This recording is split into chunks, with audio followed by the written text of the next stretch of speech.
Questions orales, oral questions. The honourable member from Kelowna Lake Country. The Prime Minister tried to distract Canadians with a sudden 2-month temporary tax trick.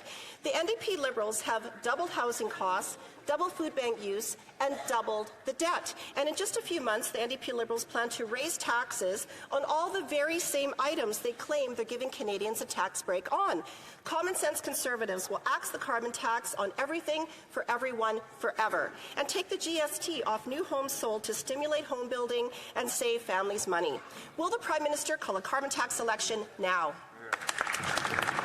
Thank you, Mr. Speaker. It seems that the Conservative member has invented a new slogan to oppose what is a tax break for Canadians, Mr. Speaker. I'm not sure I understand the Conservative position on this. In fact, what we are doing is lowering taxes for Canadians so that they could keep more money in their pockets, Mr. Speaker, and yet the Conservatives are opposing it. Interesting.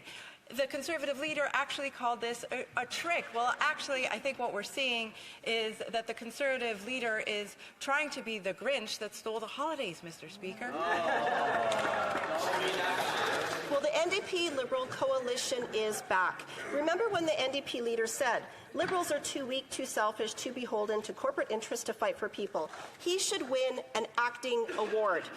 He announced his confidence again in the Liberal Prime Minister, and together they'll continue their plan of quadrupling the carbon tax to 61 cents a litre.